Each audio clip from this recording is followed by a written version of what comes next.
ഫിസിയോതെറാപ്പിക്ക് നീ റീപ്ലേസ്മെൻ്റ് എന്ന് പറയുന്ന ഒരു വളരെ ഇൻ്റഗ്രൽ റോള് തന്നെയാണ്. അപ്പം ബിഫോർ സർജറിയും ആഫ്റ്റർ സർജറിയും നമുക്കതിൽ റോളുണ്ട്.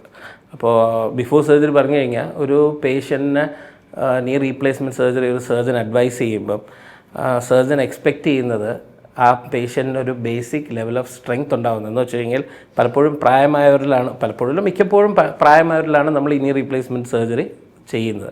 അപ്പം സർജറി കഴിഞ്ഞാൽ അവർക്ക് ജോയിൻ്റ് ഹെൽത്തി ആവും, പക്ഷേ അത് കഴിഞ്ഞ് തിരിച്ചവർക്ക് നടന്ന് വരിക എന്നുള്ളതിനുള്ള സ്ട്രെങ്ത് ഒരു ഇമ്പോർട്ടൻ്റ് റോളാണ്. അപ്പം വളരെ വീക്കായിട്ടുള്ള മസിൽസിനെ ബലപ്പിക്കാനായിട്ട് എക്സസൈസസ് ആണ് ദി മോസ്റ്റ് ഐഡിയൽ സൊല്യൂഷൻ.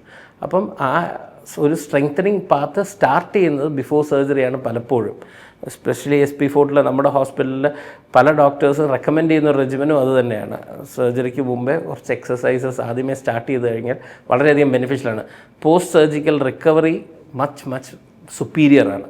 അതോടുകൂടി ഈ ആഫ്റ്റർ സർജറിയും നമ്മുടെ ഫിസിയോതെറാപ്പിസ്റ്റിൻ്റെ റോൾ ഡേ 1 മുതൽ തന്നെ സ്റ്റാർട്ട് ചെയ്യും. ഇപ്പോൾ പോസ്റ്റ് ഓപ്പറേറ്റീവ് റൂമിൽ നിന്ന് വരുന്ന പേഷ്യൻറ്റിന് ആദ്യമേ നമ്മൾ എണീപ്പിച്ച് നടത്തിക്കാനും മുട്ടുമടക്കാനും മറ്റ് എക്സസൈസസ് സ്റ്റാർട്ട് ചെയ്യാനും എല്ലാം ഫിസിയോതെറാപ്പി റോൾ വളരെ വലുതാണ്.